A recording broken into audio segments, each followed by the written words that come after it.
Amado Padre, agradecidos con tu tiempo, agradecido con este espacio, bendice nuestras vidas, que tu Santo Espíritu sea sobre nosotros.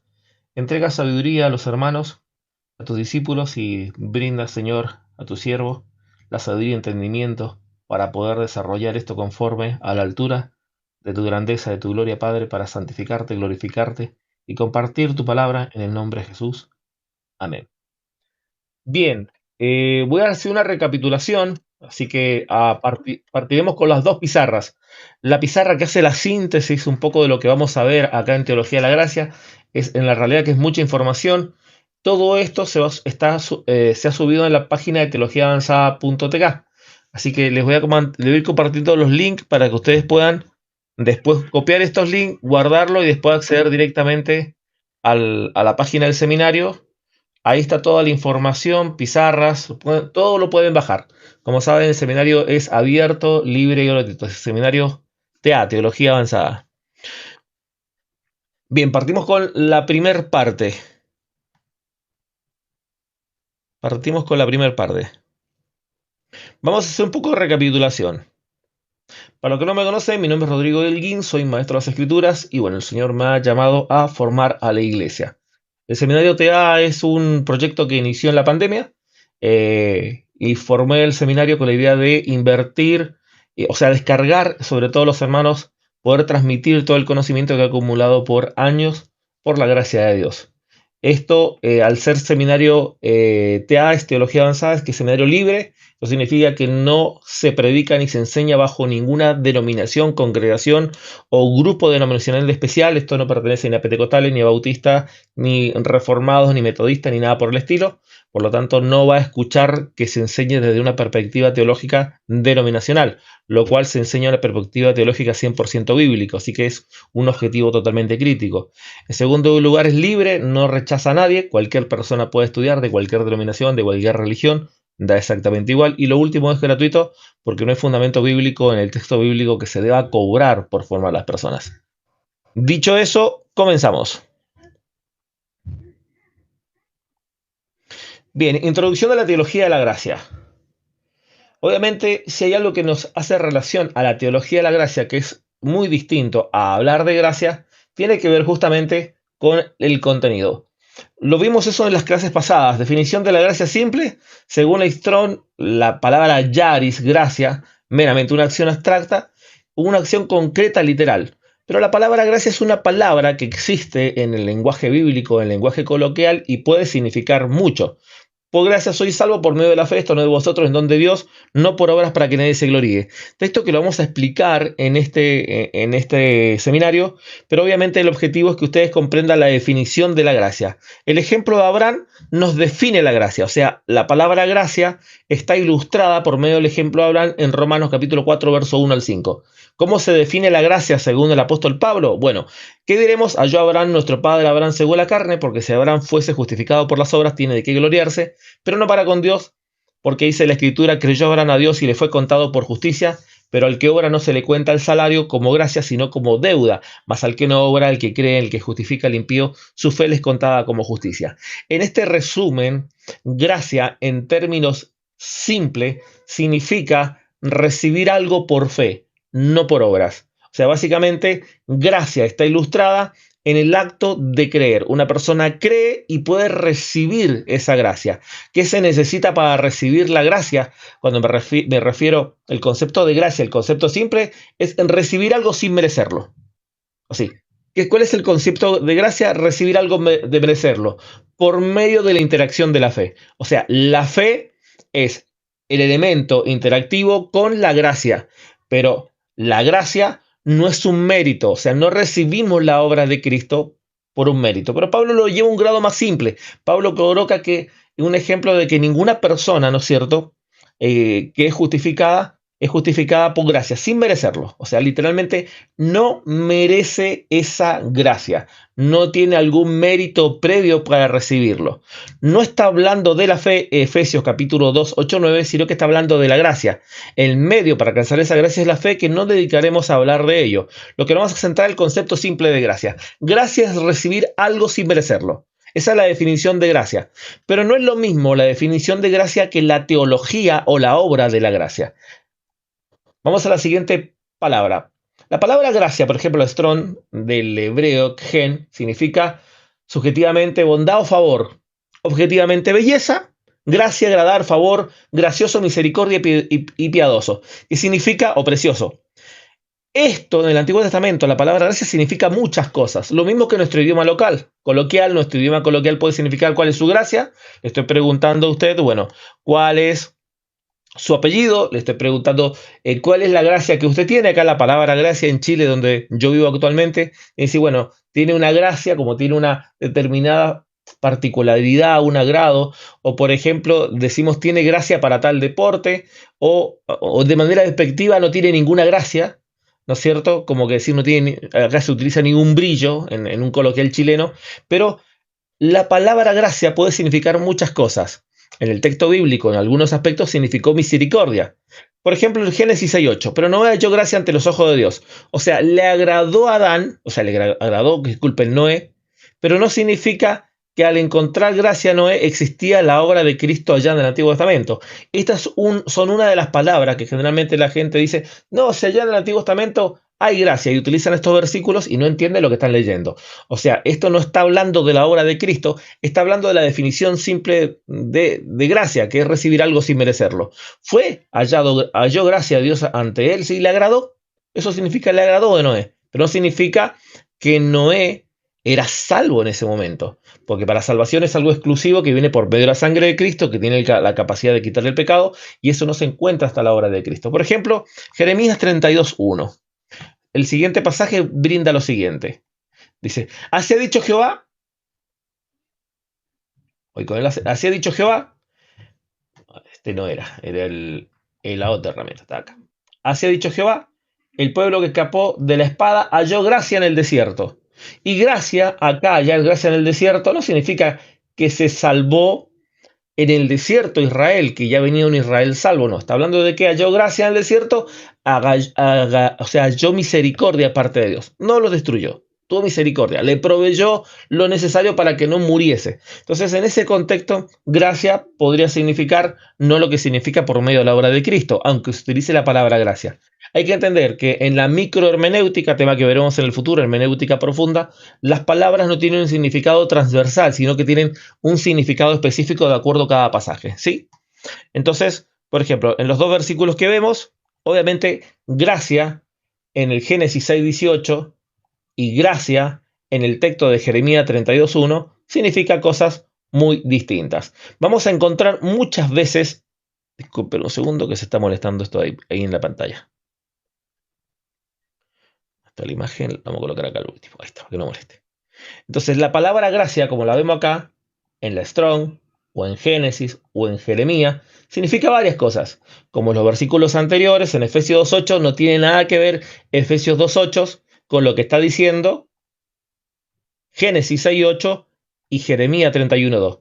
Pero el concepto simple, o sea, la definición que Pablo aborda en Romanos 4, del 1 al 5, recibir algo sin merecerlo, sí tiene relación con Génesis 6:8 y 31:2. O sea, la ilustración de la gracia es Romanos 4, del 1 al 5. La ilustración, el concepto de gracia neotestamentario, Efesios 2:8, no tiene relación con los textos de Génesis 6:8, Jeremías 32:1, por mencionar algunos. O sea, tenemos cientos de pasajes en el Antiguo Testamento que sin duda van a significar algo total y completamente distinto. Veamos los siguientes pasajes.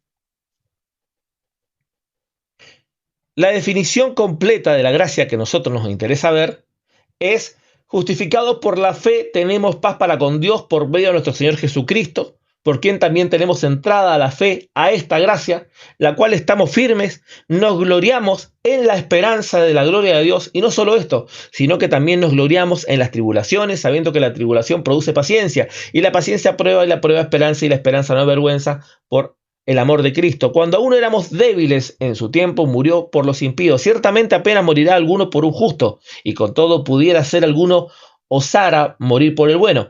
Mas Dios muestra su amor para con nosotros, que siendo pecadores, Cristo murió por nosotros. Romanos capítulo 5, del 1 al 8. O sea, esta gracia que nosotros encontramos explicada por el apóstol Pablo en Romanos 5 no tiene relación con los textos de gracia que citábamos del Antiguo Testamento y tampoco tiene relación este concepto de gracia de Romanos con la ilustración de la gracia tomado por Pablo en el capítulo 4. Aunque ciertamente la ilustración del capítulo 4 está conectado con esto, pero una ilustración es la explicación de la definición de la gracia, recibir algo sin merecerlo. Y entendiendo eso, entendemos que pueden recibir muchas cosas por gracia sin merecerlo. Veamos la siguiente pantalla. Antes de seguir a la siguiente pantalla, la definición de gracia, que es la muerte de Cristo en favor de la humanidad para que ésta sea salva creyendo en Él o por medio de la fe, como cita los primeros versículos.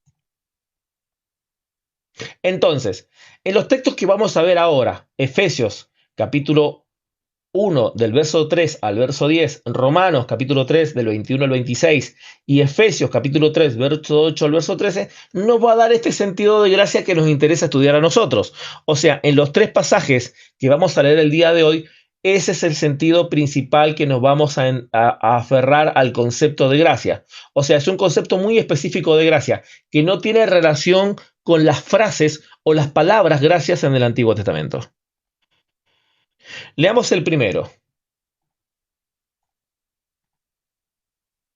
Dice, bendito sea el Dios y Padre nuestro Señor Jesucristo, que nos bendijo con toda bendición espiritual en los lugares celestiales en Cristo Jesús, según nos escogió antes de la fundación del mundo para que fuésemos santos y sin mancha en su efecto delante de Él, en amor, habiéndonos predestinado para ser adoptados hijos suyos por medio de Jesucristo, según el puro afecto de su voluntad, para alabanza de su gracia, con la cual nos hizo aceptos en el amado, a quien tenemos redención por su sangre, el perdón de pecados, según la riqueza de su gracia, nos hizo sobreabundar para con nosotros en toda sabiduría e inteligencia, dándonos a conocer el misterio, que significa lo que estaba oculto, de su voluntad, según el beneplácito, el cual se había propuesto en sí mismo reunir todas las cosas en Cristo en la dispensación del cumplimiento de los tiempos.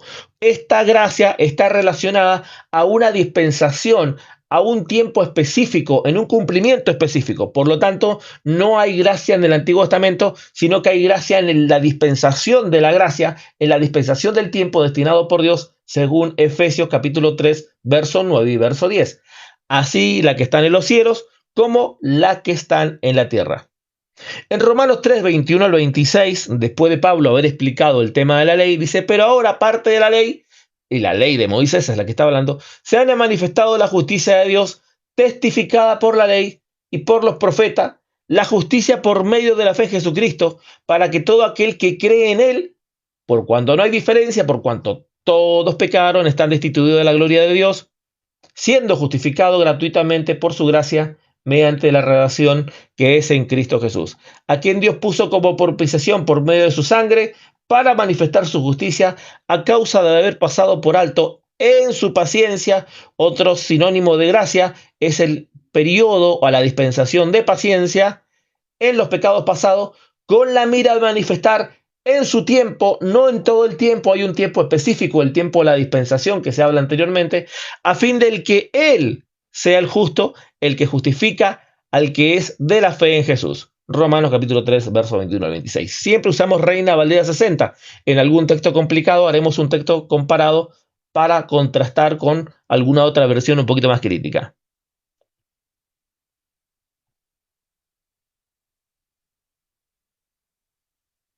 Chico, demasiado. Ahí está.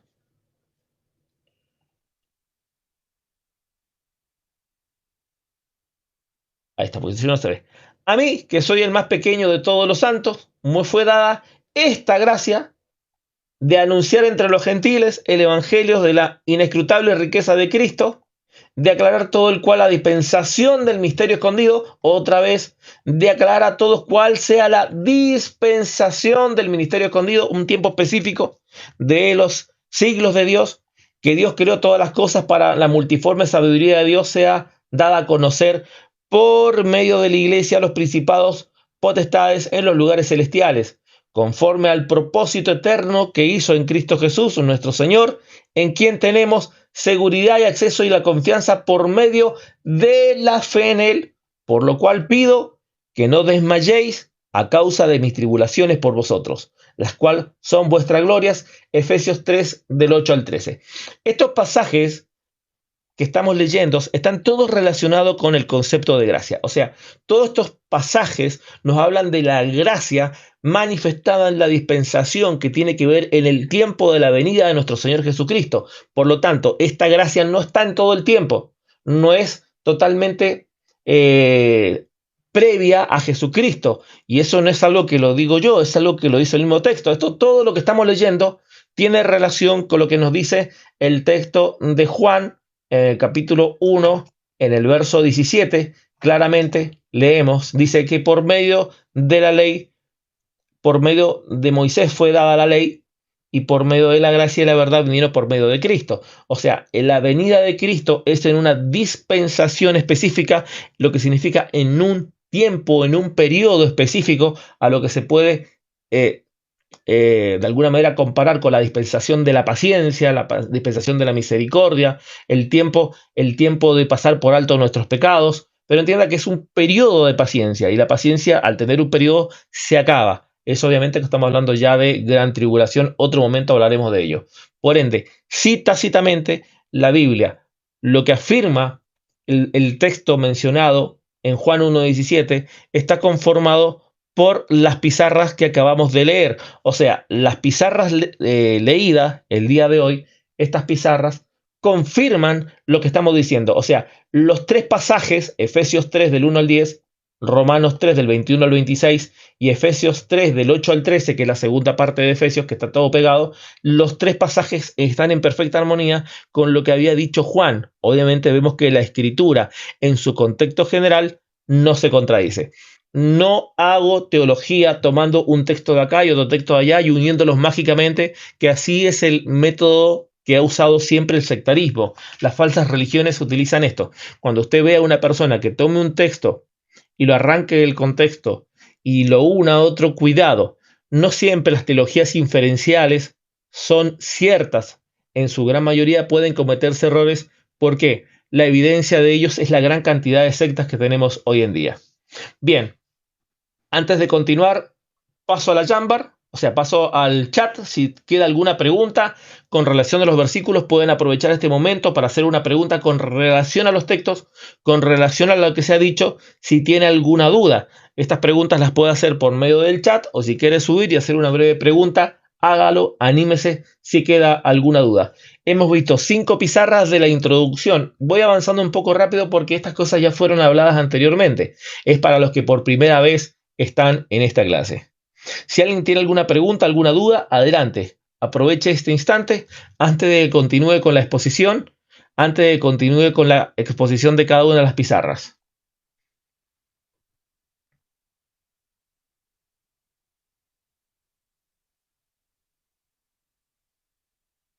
Bien, excelente. Parece que no hay preguntas.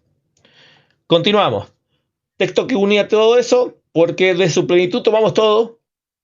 Gracia sobre gracia, pues la ley por medio de Moisés fue dada, pero la gracia y la verdad vinieron por medio de Jesucristo. Juan capítulo 1, verso 16 al 17.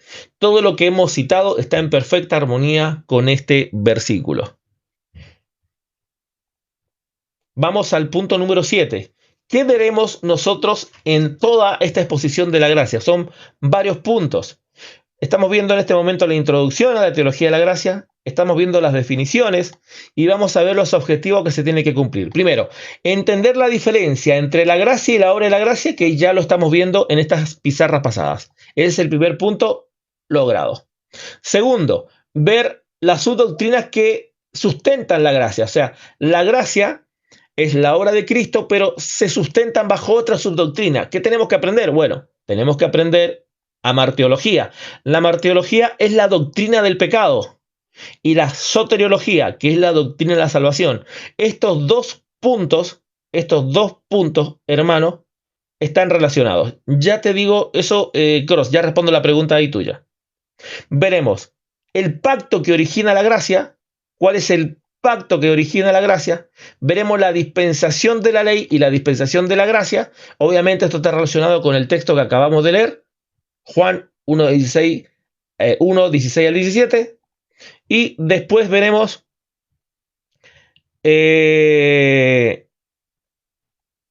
fin de la gracia, cuándo se acaba la gracia. También veremos la ley de Cristo ante la ley de Moisés. Haremos un contraste de todos estos puntos. Obviamente esto está relacionado con la imagen que tengo acá a mi derecha, que es la esencia, el corazón de esta unidad.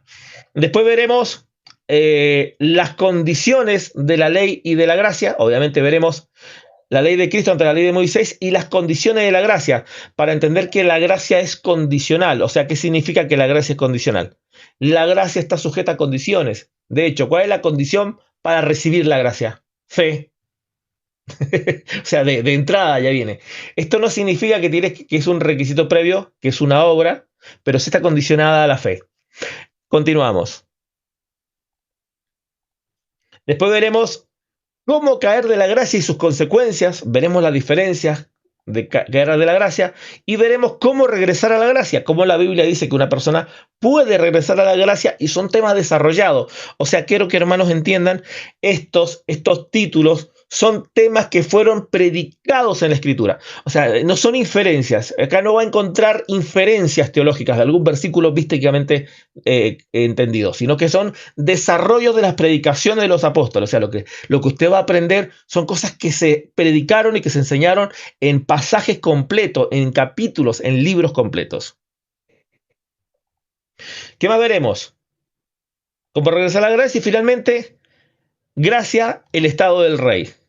Eso tienen que esperar a llegar ahí. De todas maneras, si alguno quiere entrar a la pizarra, porque lo que van a recibir acá es sintetizado. O sea, repito, lo que usted puede aprender entrando a lo que es la página, entra a la información, puede tener acceso a todo eso, a los audios, las clases, es mucho más largo. Esta clase, que yo la estoy sintetizando, la estoy condensando, duró como casi 4 meses, por lo menos. Es bastante.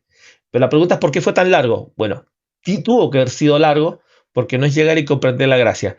Uno de los grandes errores que tiene, que arrastró la iglesia del periodo de la patrística, es que no se entendió la gracia. No se entendió la gracia. Ni hablar después del periodo de la iglesia imperial, o de la iglesia, del periodo, el periodo obviamente de oscurantismo, el periodo del catolicismo.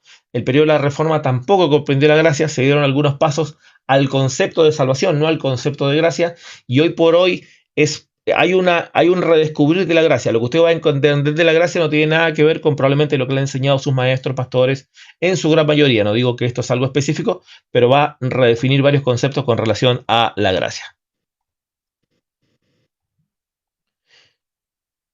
Dicho eso, vamos, bueno, esta pizarra no existe, la voy a eliminar para que no haya problema. Más o menos tienen claro lo que vamos a ver. O sea, hice una síntesis de introducción, vimos algunos temas antes de meternos en la pizarra número 2. ¿Alguna duda? ¿Alguna pregunta? Bueno, Cross, mira, la palabra gracia, que halló Noé gracia ante Dios, significa que halló agrado. No significa que esa gracia le proveyó a Noé la salvación que provee Cristo. No, nada que ver. Entonces, gracia en Noé es que le agradó, simplemente. Y esa gracia le permitió sobrevivir físicamente. No le cayó agua a él, sino que le cayó a todo el mundo. Y gracias a él, los cercanos a los suyos, su familia, 8 para ser específicos, sobrevivieron a la destrucción de toda la humanidad. ¿Se entiende?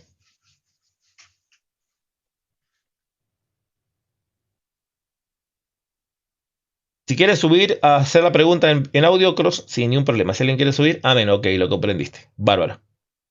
¿Alguna duda? ¿Alguna pregunta con lo que más o menos lo que se va a enseñar? En síntesis, la explicación amplia de cada una de las partes está en los audios y en las clases que se han dado en el seminario, que es un poquito más extendido, ¿sí? Bárbaro. Continuamos con la siguiente pizarra.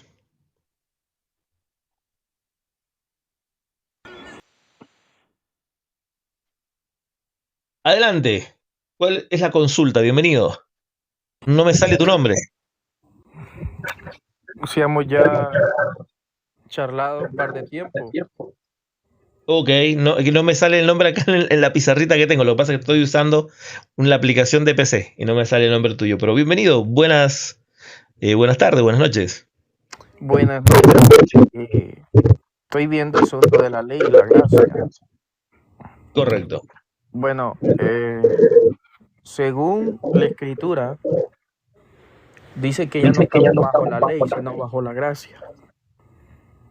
Correcto.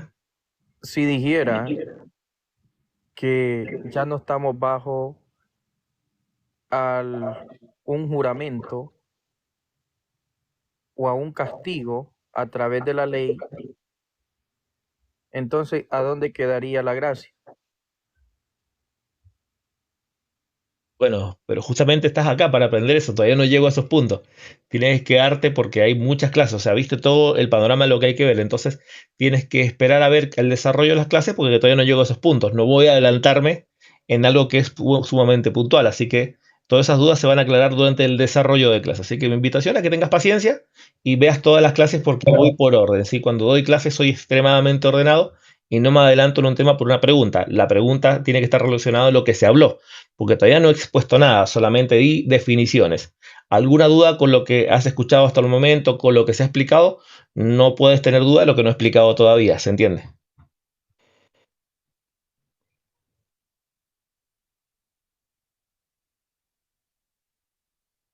Ok, así que la invitación es que solamente permanezcas ahí en conectado y esperes a que se den los puntos y ahí vuelvas a retomar la pregunta cuando se aborde el tema, pero todavía no llego a esos temas. ¿Alguien más? ¿Alguien más por ahí? Déjeme, John. David estuvo gracia en el espíritu. Sí, correcto. O sea, la palabra gracia, como digo, la vamos a encontrar varias veces, pero no tiene nada que ver con lo que está explicando el Nuevo Testamento por la vida del apóstol Pablo. Sí, es algo totalmente distinto. Claro, Ezequiel, para allá vamos, tengan paciencia, para allá vamos avanzando. Así que tenga paciencia, voy a abordar todos los puntos. Para mí, la gracia del antiguo pacto es agrado que tenía Dios con un hombre. Es una de las definiciones. Y también es gracia, por ejemplo, José halló gracia ante los ojos de Potifar, que es algo bastante parecido. Y Dios los trató con gracia a Israel, no conforme a sus pecados, que significa misericordia. O sea, son bastante los conceptos. Continuamos. Gracia y la obra de la gracia. Por un lado es la gracia, que es la definición, la que tenemos de este lado, ¿sí? Y por otro lado, la obra de la gracia que encontramos, la obra puntualmente de Cristo. Veamos las diferencias. Primero, definición de la gracia simple. Según la Strong, la palabra yaris, gracia está relacionado con algo gratificante, de manera una acción, abstracto, concretamente, figuradamente, espiritualmente, o sea, significa varias cosas.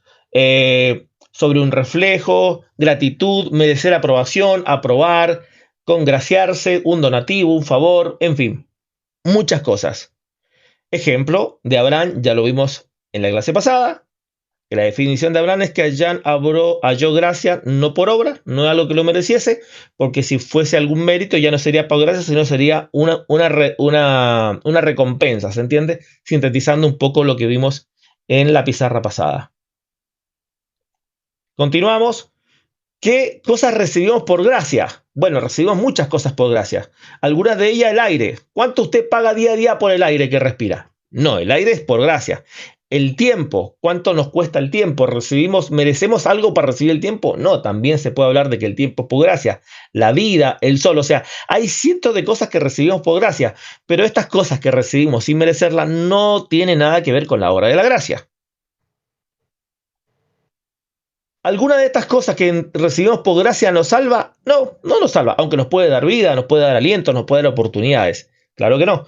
La gracia fue de Cristo, la gracia fuera de Cristo o antes de Cristo es otro concepto. ¿Cómo? Como el concepto en sí, no como obra. O sea, el concepto de gracia, la definición de gracia, recibir algo sin merecerlo, tiempo, aire, vida, agado, no tiene nada que ver con la obra de Cristo, lo que Cristo hizo. Veamos la gracia, los sentidos de gracia del Antiguo Testamento. Vamos a mencionar algunos más, aparte de los que vimos en la clase pasada, o en la pizarra pasada. Éxodo 3:21. Yo daré a este pueblo gracia ante los ojos egipcios. O sea, van a caerle bien a los egipcios. Gracia. Para que cuando salgáis no vayáis de las manos vacías. Segunda de Samuel 15:25. Pero digo que el rey Sadoc volverá al arca de Dios a la ciudad.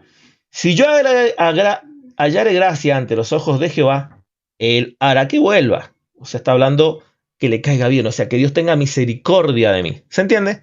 Pero obviamente estos conceptos de gracia no tienen nada que ver con lo que vimos que Pablo menciona con relación a Cristo. Los usos de la palabra en el Antiguo Testamento, de la palabra gracia, strong, la palabra quejen, obviamente bondad, favor, no están relacionadas literalmente. Los ejemplos mencionados, Génesis 6:8 y Jeremías 31:2. Obviamente estos conceptos de gracia, recalcamos, no tienen nada que ver con la obra de Cristo. La definición completa de gracia ya la dimos y está tomada de Romanos capítulo 5 del 1 al 8. O sea, la definición completa de gracia es la muerte de Cristo en favor de la humanidad para que ésta sea salva creyendo en Él. Esa es la definición completa de la gracia, que es lo que nos interesa estudiar a nosotros en esta dispensación, según el mismo texto. La obra de la gracia, porque en plenitud tomamos todo, gracia sobre gracia, por la ley, por medio de Moisés fue dadas, los pasajes ya están mencionados, los tres pasajes importantes. Efesios, capítulo 3, podemos decir el capítulo 3 completo, del 1 al 10 y la segunda parte del 21 al 26, y el texto de Efesios 3 del 8 al 13. Básicamente es toda la carta de Efesios y Romanos 3, 21 al 26. Ahora, la gracia en primer lugar tiene que estar profetizada. Este aspecto es sumamente importante, hermanos. La gracia no es solamente un antojo teológico, sino que está relacionado con una profecía. Déjeme ver que regule el tamaño de esto para que usted lo pueda ver bien y no me corte ahí. A ver, voy a correr un poquito más allá. Ok, ahí está. Si no se me corta la pizarra. Bien, continúo. Las profecías de la gracia. ¿Dónde está la profecía de la obra de Cristo? De hecho, hoy día estuve viendo el live de un judío y el judío hacía estas preguntas. Bueno, acá hay algunos textos que les pueden ayudar para darle luz a un hebreo. Veamos algunos de ellos.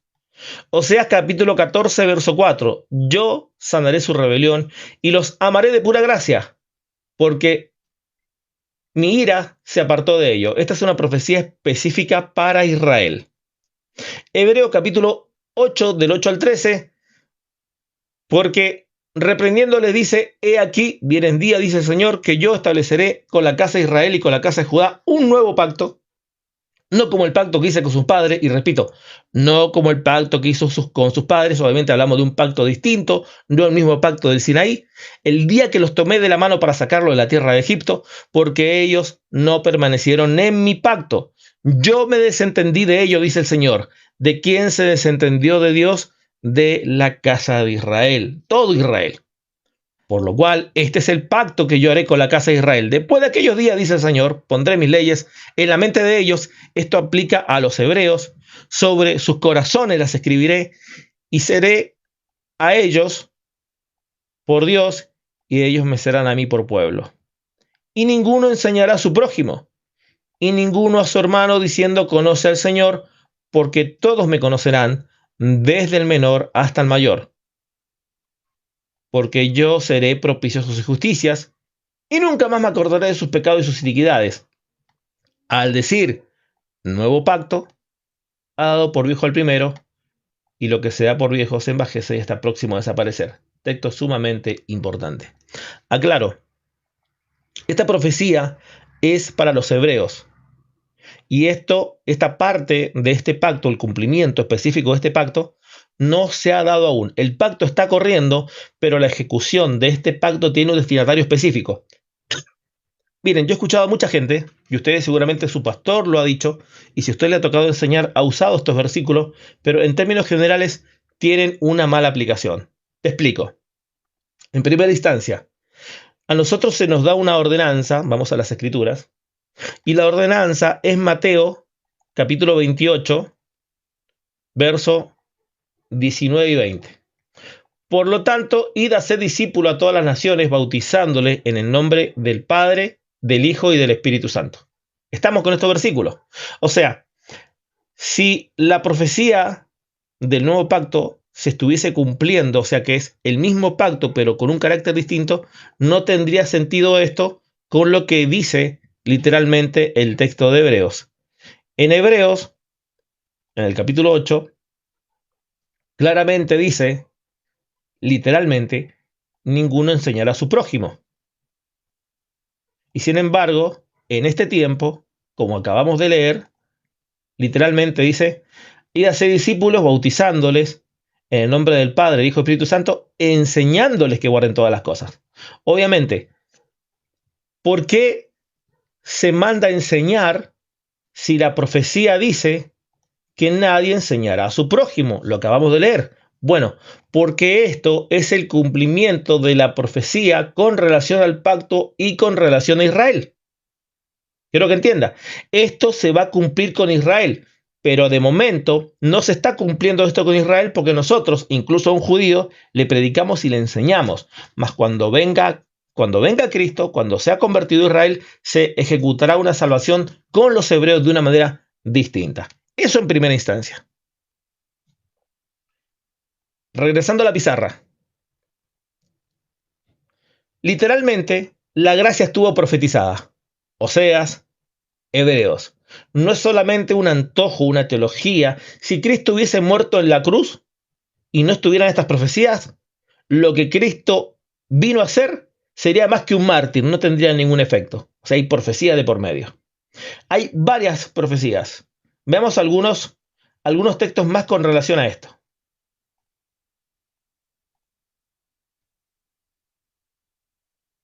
Dice, Romanos 11:1.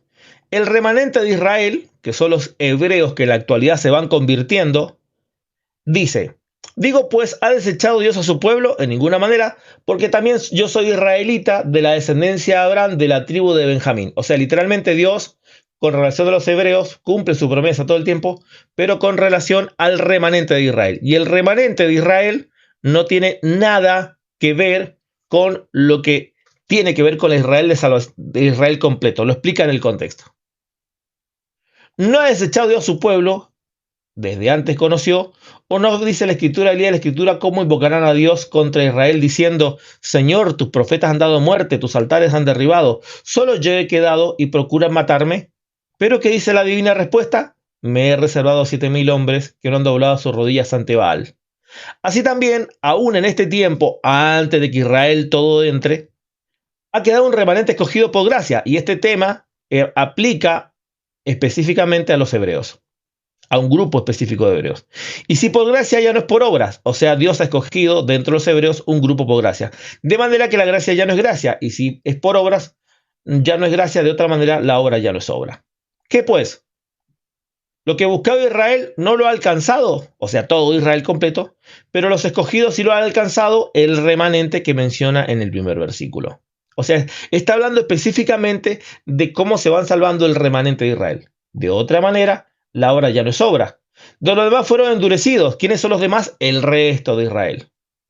Como está escrito, Dios le dio espíritu de estupor. Por eso, al hebreo hay que predicarle una vez. Si reacciona, gloria a Dios, es remanente. Si no reacciona, está bajo esta maldición que Dios le ha dado espíritu de estupor. O sea, no puede entender el evangelio. Tiempo perdido discutir con un hebreo. Es más fácil predicarle a un testigo de Jehová, a un mormón, es más fácil predicarle a algún reformado, a un católico, y hay más posibilidades de que se convierta. Es más, es más posible que se convierta un ateo y un satanista a que se convierta un hebreo que está bajo el espíritu de estupor. Ojos que no vean y oídos que no oigan hasta el día de hoy. O sea, no van a entender y no van a poder oír. Hay un impedimento espiritual. Sin duda, Ezequiel, sin duda. 100% de acuerdo. David dice, se ha vuelto su convite en trampa y en red, y en tropiezo y en retribución. Se han oscurecido sus ojos para que no vean. O sea, que entendamos, los judíos no ven, al menos que sea remanente. Y si es remanente, reacciona al mensaje. Y agóbeale la espada para siempre. Esto significa que nosotros no somos omniscientes, no somos omnipresentes, no sabemos cuál es el Israel remanente y el Israel endurecido, el Israel que está tropezando, no lo sabemos. Por lo tanto, si te topas con un hebreo, predícale, punto. Si cree, es parte del remanente. Si no cree, ahora tienes que saber predicar esto, tienes que saber explicar esto que se está hablando. Romanos 11:11. Digo pues, han tropezado los Israel para que creyesen. Acá le empieza a hablar a los hebreos, a los gentiles que creyeron. En ninguna manera, pero su transgresión vino la salvación de los gentiles. Es increíble ver que hay algunos judaizantes que no entienden esta palabra gentiles. Gentiles se usa en un contraste con relación a los israelitas. O sea, gentiles en el texto es el opuesto a israelita. ¿Se entiende? Por lo tanto, gentiles no está hablando de pecadores, sino está hablando de gente no hebrea que ha creído. Ese es el contraste del pasaje. Por favor, si hay judaizantes en el live en este momento, comprendan. Para provocarles a celo. ¿A quién? Los gentiles son los que provocan a celo. ¿A quién? A los que viene mencionando el verso 1, los de Israel. Y si su transgresión es la riqueza del mundo y su deflexión la riqueza de los gentiles, otra vez, los gentiles y su transgresión, los de Israel, los israelitas, obviamente, ¿cierto? ¿Cuánto más su plena restauración? Plena restauración no es lo mismo que el remanente de Israel, ¿se entiende? Plena restauración es todo Israel. Va a haber un momento específico en el futuro donde todos los israelitas, todos, sin excepción de ninguno, repito, sin excepción de ninguno van a ser salvos. Porque vosotros hablo gentiles, por cuando yo soy apóstol a los gentiles, honro mi ministerio, porque si en alguna manera pueda provocar a celos a los de mi sangre, los que empezó a mencionar el capítulo 9. Vamos al capítulo 9. Este discurso de Pablo empezó en Romanos capítulo 9. En verdad digo, y no miento, y tengo mi conciencia gran testimonio del Espíritu Santo, que tengo tristeza y continuo dolor en mi corazón, porque yo desde el día mismo ser anatema, separado de Cristo, por amor a mis hermanos, que son parientes según mi carne, según en la carne, que son israelitas. O sea, literalmente, el concepto mencionado ahí, los israelitas, está relacionado con lo que Pablo habla. Pablo empieza a hablar de los israelitas en el capítulo 9, continúa en el capítulo 10 y llega al clímax de la situación en el capítulo 11, explicándonos los versículos que estamos viendo en la pizarra.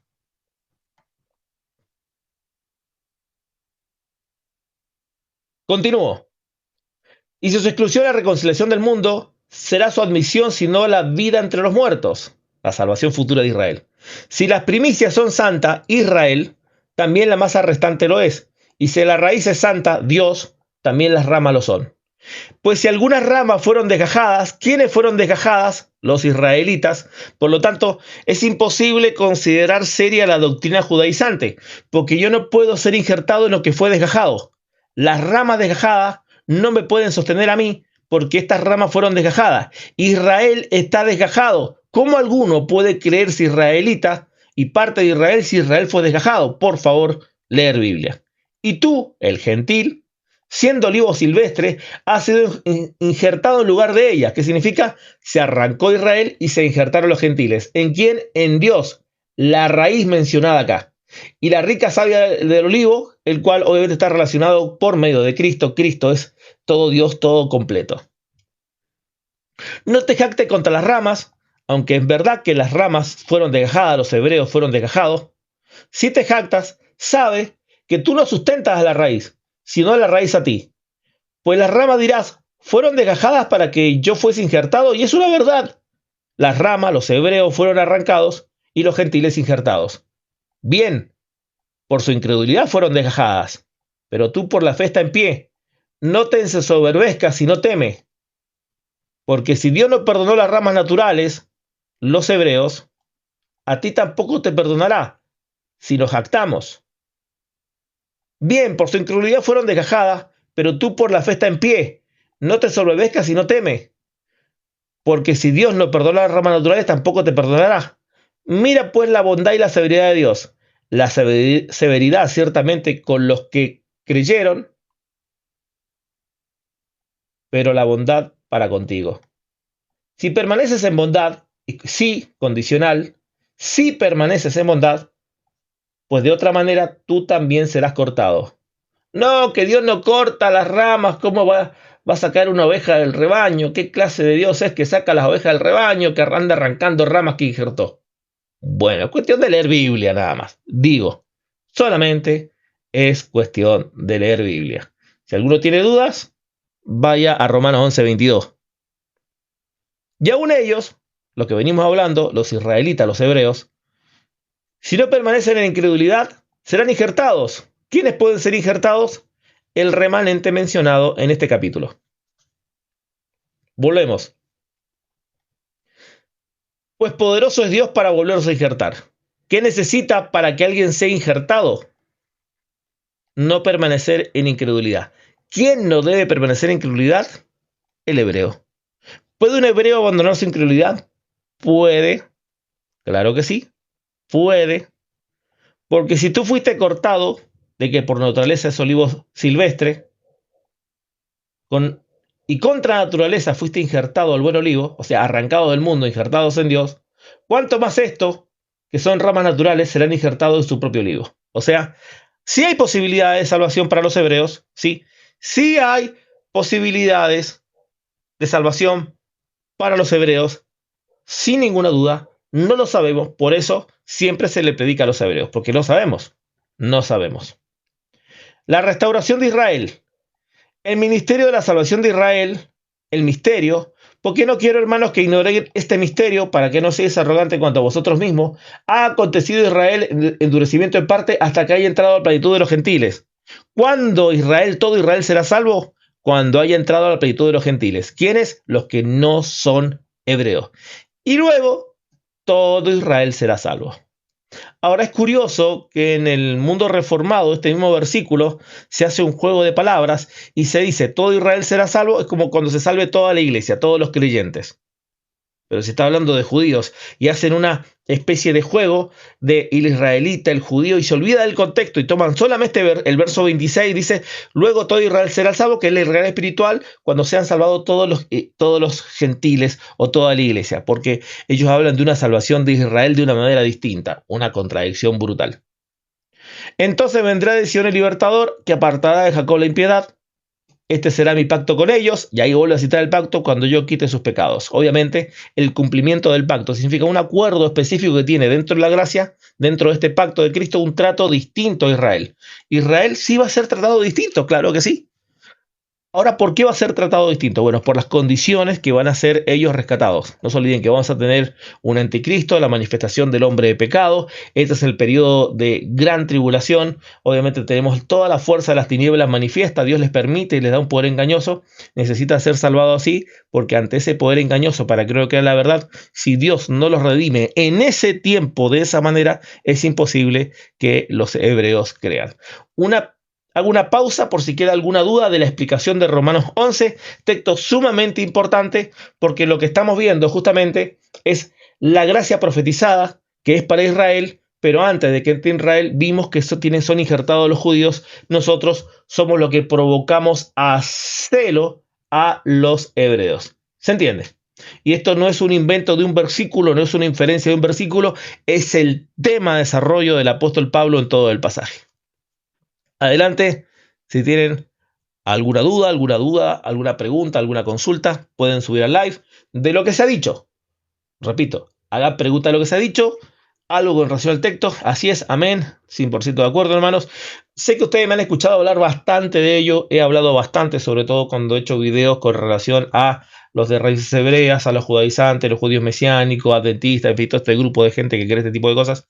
Esto les va a servir bastante a ustedes para tener una base sólida para ayudar a aquella gente que ha sido engañada por el mundo de raíces hebreas, un mundo judaizante. Oh, se ha unido Denise, qué importante. Cross, belísimo, amén. Continuamos con la última pizarra del día de la clase de hoy. Espero no ir tan rápido, ¿sí? Que vamos bien. Me avisan si voy muy rápido, que baje un poco la marcha, me avisan. Bendiciones, Pastor Efimio. Un fuerte abrazo. Continuamos. Deuteronomio, veamos dónde se profetizó que, porque hay una pregunta que me la hizo un hebreo, le voy a poner el video, déjeme que le coloque el video, esta es una pregunta de un video, no lo tenía pensado hacer, ustedes no han visto este video, pero se los voy a compartir el día de hoy, porque creo que les va a servir bastante. Esta es una respuesta a un judío. Hay un hebreo que me hizo que hizo una pregunta, un desafío a los creyentes hace un tiempo atrás. Déjeme ver si lo encuentro por acá y se los comparto.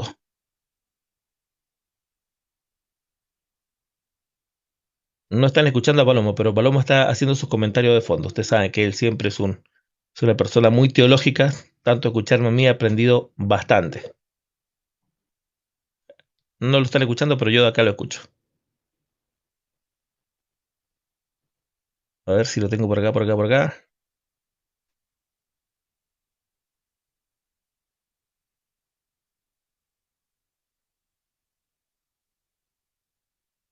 Acá está, lo encontré. Eso lo tenía pensado colocar el día de hoy,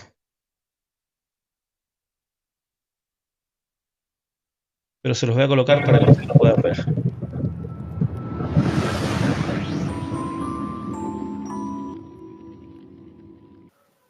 Mi nombre es Rodrigo Holguín, maestro de las Escrituras, y voy a responder Denme un segundo. a un judío. Me salió un verso. Judío. Bien. Este es el video. ¿Me avisa si se escucha bien? Me avisa si se escucha el audio. ¿Se escucha? Sí, ahora sí. Bien, correcto.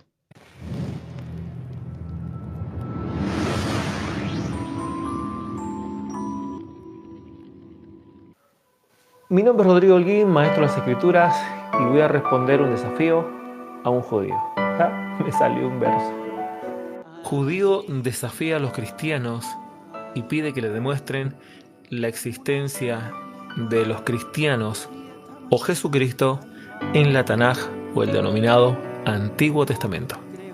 Un judío de nombre Juan, residente en Toronto, Canadá, discípulo del rabino Moshe Kazuto, realizó un desafío a los cristianos en su canal de YouTube, donde pide que le demuestren por medio del Antiguo Testamento o la Tanaj la existencia profética de la iglesia cristiana o de Jesucristo. Que me demuestren en el Tanaj dónde están los cristianos, dónde están los creyentes en Yeshua. No se encuentran. Ese es mi reto de hoy. Tomen el reto, trabajen, y si se dan cuenta que están equivocados y no encuentran a Yeshua en el futuro, que no encuentran al cristianismo, al mesianismo cristiano, las raíces hebreas, como le llaman ellos, si no encuentran nada de eso, porque no lo van a encontrar. Se los reto. Si no lo encuentran, tienen que hacer teshuvah y botar todo eso, porque eso no sirve.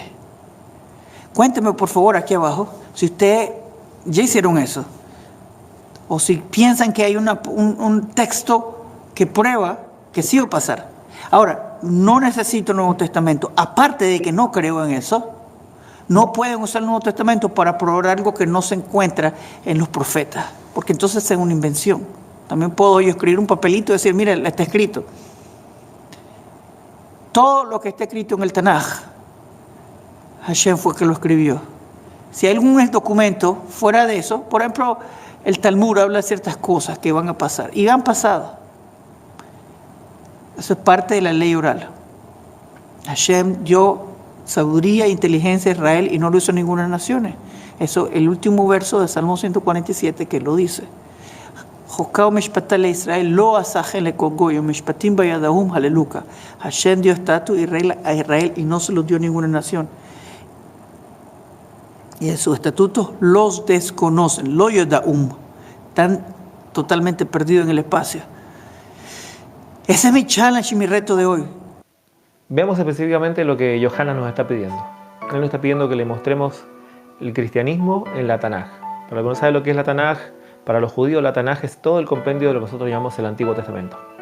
Vamos a hacer un trabajo de lo que él pide. Pero punto número uno, veamos lo que él está solicitando puntualmente. Si nos está pidiendo textualidad, la palabra Jesús o la palabra cristianos en la Tanaj, eso no existe como una textualidad. Pero si hay base bíblica, en el Antiguo Testamento hay base en la palabra de Dios para establecer lo que ocurre. Ahora él nos colocó un cuadrante que no podemos usar, que es el Nuevo Testamento. Él dice que él no cree en el Nuevo Testamento y que no podemos usarlo, pero sí puedo usar para las cosas que están datadas y documentadas, que están escritas en el Antiguo Testamento. O sea, él va a estar forzado y está obligado a ver lo que yo voy a citar del Antiguo Testamento cumplido en el Nuevo Testamento. Todo lo que la Tanaj dice yo se lo voy a demostrar en el Nuevo Testamento. Así que vamos al punto número 1. ¿Están en el Antiguo Testamento, en la Tanaj anunciada a la iglesia? El primero de los textos que vamos a encontrar es en Génesis, en el capítulo 22. Se dice puntualmente a Abraham que todas las simientes serían benditas a Abraham. En Abraham hay dos puntos importantes a considerar. Número 1, que no es judío por obvios motivos. Tampoco es israelita por obvios motivos. Entonces,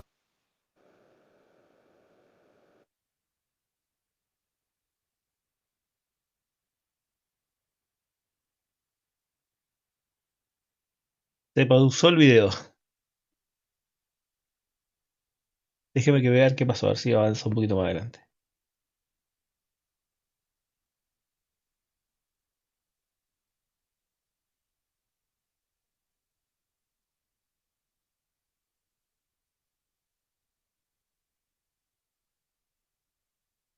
No sé por qué se congeló. Parece que no está descargado completo. Aparentemente no está descargado completo. Déjeme encuentre el video original. A ver si es que lo encuentro. Porque esto lo subí a YouTube y parece que no se subió completo. Déjeme que lo vuelva a abrir. Deme un segundo. Esto es demostración que esto no está grabado. Estamos en vivo.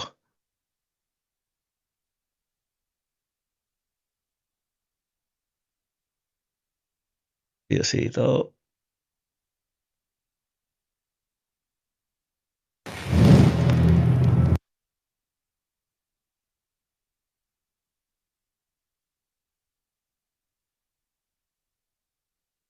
Parece que es la aplicación la que está fallando. Ese es mi rey. Sí, no, es el video. Tiene un problema en el video.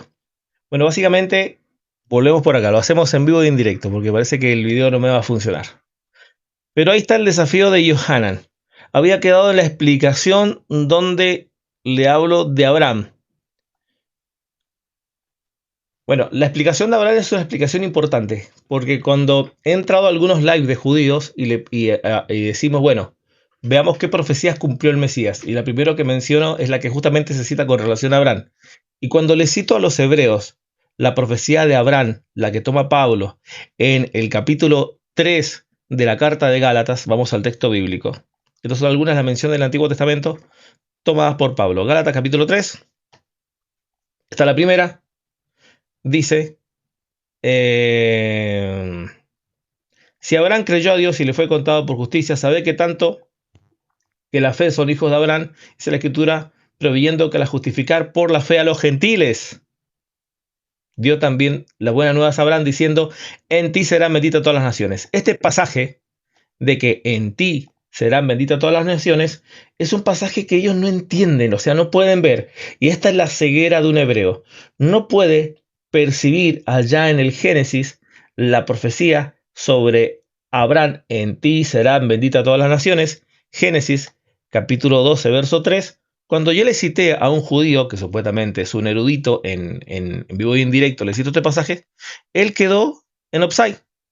No sabía qué decir.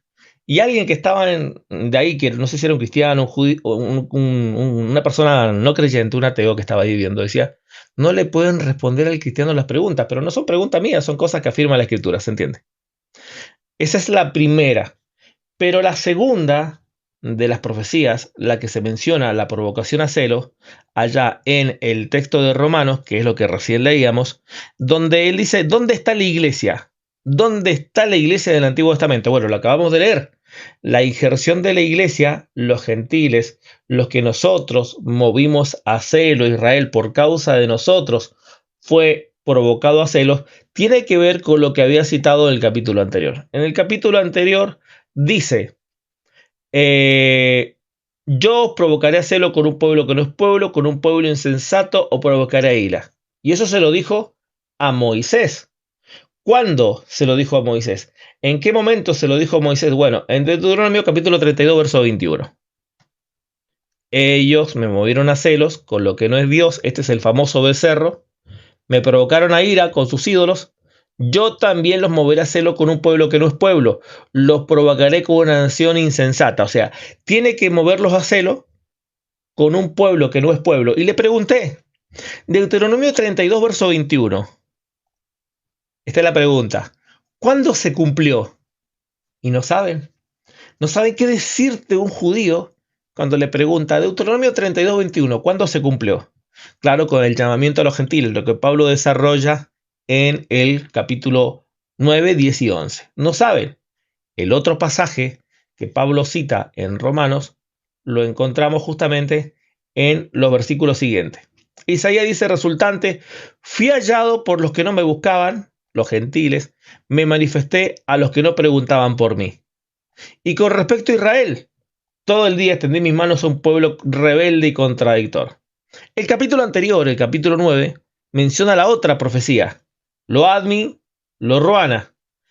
Oseas. En Oseas dice, que esto lo está citado en el capítulo 9, verso 25, llamaré pueblo mío al que no era pueblo y a la no amada amada. Bueno, ¿dónde se dijo esto? Osea capítulo 1, verso 2.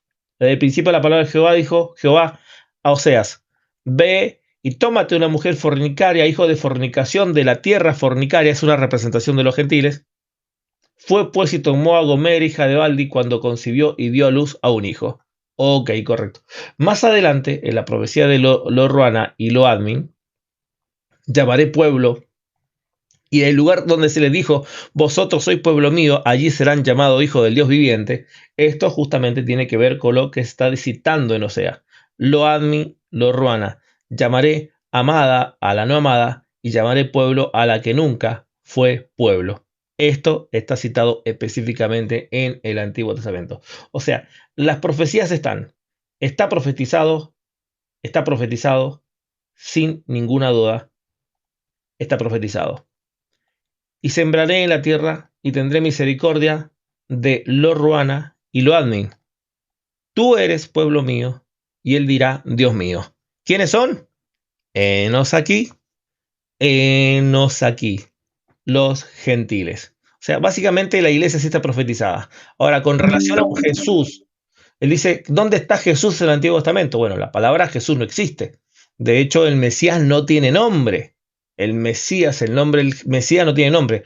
Lo que tiene es el significado de su nombre. ¿Y cuál es el significado de su nombre? Bueno, en el Antiguo Testamento encontramos textos como Isaías, capítulo 9, verso 6, y dice, porque un niño nos es nacido, hijo nos es dado, el principado sobre su hombro. Y se llamará su nombre. Esta palabra es importante. Y se llamará su nombre. ¿Cuál es el nombre? Jesús. Jesús significa admirable, consejero, Dios fuerte. O sea, el nombre de Jesús significa admirable, consejero, Dios fuerte, Padre eterno, príncipe de paz. El nombre de Jesucristo significa eso. No estamos diciendo que Cristo es todo eso, sino que el nombre de Jesucristo, su nombre, es todo lo que dice el texto. Y aunque el hebreo no toma estos versículos, o sea, el hebreo no toma estos versículos con relación a Cristo, tampoco toma el tema de la Virgen, no toma el tema de la Virgen. Isaías 53, otro tema importante, por ejemplo, Irving Gattel, que es otro rabino judío, dice que Isaías 53 no es profético, porque los judíos, para sacarse de encima el texto 51, el texto 1 hasta el texto 6, todos estos versículos que hablan de Jesucristo de manera literal, ellos dicen que Isaías tiene dos escritores. El primer escritor llega hasta el capítulo 40, y del capítulo 41 en adelante ya es otro escritor. Ahora, ¿con qué fundamento? Cuando le preguntas, ¿dónde en el Talmud se dice que Isaías tiene dos escritores distintos? Nadie dice eso. Por ejemplo, cuando se le pregunta a Maimónides, ¿dijo eso? El rabino Yehuda Hanashi, que es uno de los precursores del Talmud, ¿dijo eso en el Talmud? Nadie dijo eso. Ok, Rashi dice en alguna parte de sus escritos, no, nadie dijo eso. Realmente es un recurso moderno. Los actuales rabinos, para sacarse el peso de Isaías 53 encima, dijeron, bueno, hay dos Isaías, uno de Isaías y otro que dice ser Isaías, que termina continuando el libro, y eso es falso, total y completamente falso. Así que las profecías del Mesías, las profecías de la iglesia, están por toda la Biblia. Adelante, si alguno quiere hacer una pregunta, ya estamos casi terminando en este tema, porque esta fue la última pizarra. lo que estamos leyendo en el Deuteronomio capítulo 32, versos 16 al 23, la profecía. El otro pasaje, obviamente, acá tenemos toda la profecía completa, donde dice: le despertaron a celos con dioses ajenos, los provocaron a ira con abominaciones, sacrificaron a demonios, no a Dios, a dioses que no habían conocido, a nuevos dioses venidos de cerca, no habían temido a vuestros padres de la roca que se te creó, olvidaste, te has olvidado del Dios creador, y Jehová se encendió la ira y el menosprecio de los hijos y de las hijas, y dijo: encenderé de ellos, dice, esconderé de ellos mi rostro, verá cuál su fin, porque son una generación perversa, los hebreos, hijos infieles, ellos me movieron a celo con lo que no es Dios, me provocaron a ira con sus ídolos, yo también los moveré a celos con un pueblo que no es pueblo, henos aquí, los provocaré con una nación insensata, henos aquí, porque fuego se ha encendido de mi ira, y arderán hasta las profundidades del Seol, devorará la tierra de sus frutos, y las abrazará los fundamentos de los montes. Yo amontonaré males, disculpen, sobre ellos, emplearé en ellos mis saetas. Esa es la relación que tiene Dios con Israel. Me parece raro que haya gente que se quiera hacer israelita. O sea, si te haces israelita y te quieres ser parte de ese pueblo, por favor, primero usa el cerebro, piénsalo 2 veces, lea Biblia. Hermanos, hemos llegado al final de esta sección. ¿En qué parte vamos? Bueno, regresemos a la pizarra número 1. Vamos recién por acá, si no me equivoco. Vamos a la pizarra número 1. Vamos recién por acá. Introducción y definiciones. ¿Sí? Hemos cumplido algunos objetivos, entender diferencia entre gracia y obra de la gracia, y nos vamos a meter en la subdoctrina de la gracia. Amartiología, soteriología, el pacto original de la gracia, tenemos bastante para ver. Claro que sí, habrá mucho más parte. Imagínense que nos queda toda esta sección. Nos queda ver que acá hay bastante información, es bastante. Así que, hermanos, si alguien quiere subir al chat, adelante. John Félix, el primero en la lista. ¿Cómo estás, John? Bendiciones. Bendiciones, profesor. Bendiciones. Dame un segundo para escucharte. Adelante. Ok, profesor, gracias. ¿Me escucha, no? Fuerte y ¿Me claro. escucha? Ah, ya, gracias, profesor. Bendiciones. Fuerte y Profesor, claro. una consulta, por favor, sácame de duda. Lo que dice Jeremías, el nuevo pacto con la casa de Israel y con la casa de Judá, ese nuevo pacto Correcto. nosotros vamos a ser injertados a ese pacto, ¿no? ¿O estoy mal? Ya estamos en ese pacto. Ya estamos en ese pacto. Lo que pasa que el trato del pacto hasta antes de la relación de Israel es distinto. La gente entra al pacto por fe, por medio de la fe. Esto es gracia, pero la diferencia es el trato. Para tú comprender el pacto tienes que recibir enseñanza, discipulado. Los hebreos no van a ser discipulados. La conversión de los hebreos no es por discipulado. Ellos van a ser abiertos sus ojos, corrido el velo, y nadie enseñará a su prójimo, sino que todo será enseñado por el Espíritu de Dios. Obviamente, hablamos de un mismo pacto, pero con trato distinto. ¿Y por qué el trato de Israel es distinto? Porque tenemos el hombre de pecado manifiesto con un poder engañoso. Obviamente, si no es así, es imposible que ellos se salven en aquel tiempo. Ok, entonces, profesor, disculpe, pero en Hebreos 8 o 13 dice que ese nuevo pacto que se está hablando de la casa de Israel y de Judá empieza, entiendo, el milenio, ¿no? ¿O cuándo empieza ese nuevo pacto con respecto a Israel? ¿Cuándo empieza? No, John. Está corriendo el pacto. Lo que pasa que la profecía del pacto, entiende que uno es el pacto y otra la profecía específica del pacto, tiene un destinatario en Israel.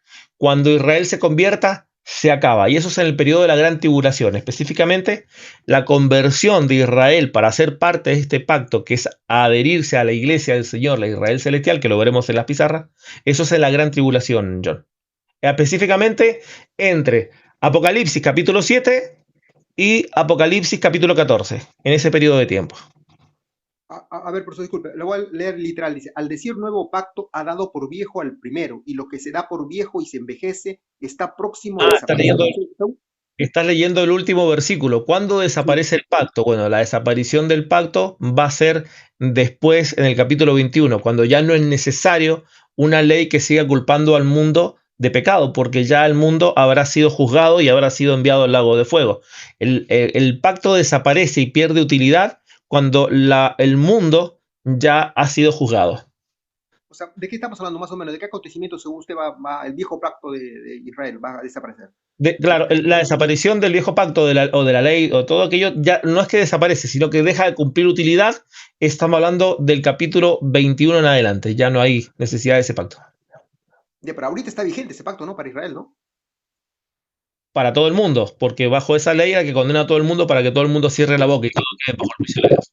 Acá, sácame la duda, si está vigente ese pacto, ¿cómo es que el otro pacto de la gracia está vigente? Ese es lo que no me cuadra. ¿Cómo dos pactos van a estar vigentes a la vez? Porque son dos ciudadanías distintas. ¿En qué país vives tú? Perú, Bueno, yo vivo en Chile. ¿Está vigente la ley en Perú?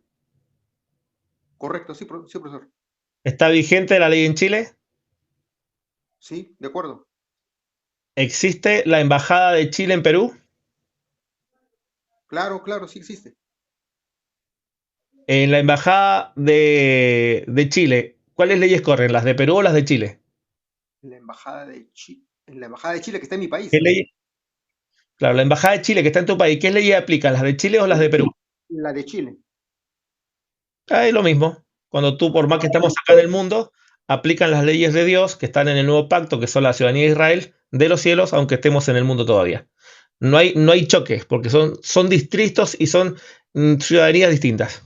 Ya le entendía. Último, sácame la duda, pero yo hablo para Israel. O sea, imagínense que fuéramos judíos nosotros. Ya. ¿Cuál es? ¿El pacto viejo sigue vigente y el nuevo Shalom. no?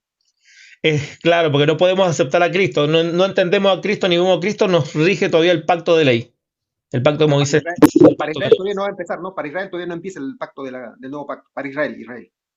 No comprenden, o sea, todavía no comprenden este pacto, no pueden ingresar. De momento no hay salvación para ellos. Al menos que seas remanente, ojo, al menos que seas remanente. Y se te abran los ojos y entres al pacto y dejas de ser Israel terrenal y pasas a ser Israel celestial. Esto lo explica Pablo en Gálatas 4, del verso 25 en adelante. Lo leemos, mira. Esto sale, lo vamos a ver más adelante, tranquilo, ¿sí? Solamente te lo adelanto. Esto está en Gálatas, en el capítulo 4. Lo que te estoy explicando está entre el verso 21 y el verso 31, ¿sí? Ok. Cuando un israelita se convierte, deja de ser esclavo y empieza a ser libre. Sale de Gar y pertenece a Sara. Ya. Mira, acá. Cuando un hebreo se convierte, deja de ser Egar y se convierte en Sara. Deja de ser esclavo y pasa a ser libre. Pasa de pertenecer al pacto de Moisés y pertenece al pacto de Cristo. Acá está muerto, acá está vivo. Acá pertenece al mundo y acá pertenece a la ciudadanía celestial. Básicamente eso es lo que explican todos estos versículos. Ok, profesor, regálame 20 segundos, profesor. Le voy a explicar lo que yo más o menos entiendo. A ver, corríjame. Lo que yo entendí es que el pacto de la gracia de Israel y nosotros que somos injertados empieza en el milenio. Todo lo que está acontecimiento ahorita son señales de la gracia, señales de ese pacto, pero entiendo que Ok, empieza explícitamente en el milenio, pero ¿no? todavía te falta mucho que escuchar para antes de hacer una aclaración de lo que entiendes. No tiene relevancia. Tienes que esperar a escuchar todas las clases para que ordenes tu cronograma. Y eso básicamente lo vas a encontrar en Apocalipsis 12. Apocalipsis 12 está antes del capítulo 20, que es el milenio. Te lo pongo acá, mira. El milenio empieza en el 20. Israel se convierte en el capítulo 12 de Apocalipsis. Chequea eso para que obviamente te vayas preparando para lo que se viene. Ok, más bien, gracias, profesor, como siempre. Bendiciones. Listo, mi hermano. Bendiciones. Carlos, un abrazo, Carlos Sandoval. Hola, profe, buenas noches. Hemos estado ahí pendientes de la enseñanza. Am, Eh, el Aquaman del grupo. ¿Te pareces a Aquaman, hermano? oh, sí, Aquaman, tenemos a Batman, tengo buenos discípulos por acá. bueno, pues, lo bueno eso, lo acepto. Sí, la verdad que cuando estaba leyendo, cuando estaba dando las citas y todo ahí del estudio, como he estado leyendo la epístola a los romanos ya bastante tiempo, en lo que es el capítulo 9, 10 y 11, Pablo explica ese misterio, la verdad, cómo es que nosotros hemos venido a formar parte del pueblo de Dios. y me encanta cómo cierra él ese capítulo 11 cuando dice, oh profundidades de las riquezas, de la sabiduría y de la ciencia de Dios, cuán insondables son sus Bien. juicios e inescrutables sus caminos. Porque ¿quién entendió la mente del Señor y quién fue su consejero? ¿O quién le dio a él primero para que le fuese recompensado? Porque de él y para él y por él son todas las cosas, a él sea la gloria por los siglos de los siglos. Amén. Nadie explicó mejor Amén. esto de todos los apóstoles que el apóstol Pablo. Y agradecemos, como lo dijo el hermano Efimio, y yo me uno a ese grupo, agradecemos que también a usted el Señor le ha dado sabiduría para que por medio de sus estudios podamos aprender más. Amén, mi hermano. Amén. Hay mucha información que ver. Es importante si hay alguien que cree en raíces hebreas o es de alguna línea por ahí de guardar la ley, le recomiendo que por favor entre, que escuche, que aprenda, que anote y cuando sea las posibilidades de que se toque los puntos que entre y que pueda evacuar dudas. Amén. Gracias, profe. Pastor Efimio, bendiciones, mi hermano, un abrazo, bendiciones, Dios bendiga tu vida. Amén. Pastor Efimio, ¿cómo estamos, Pastor Efimio?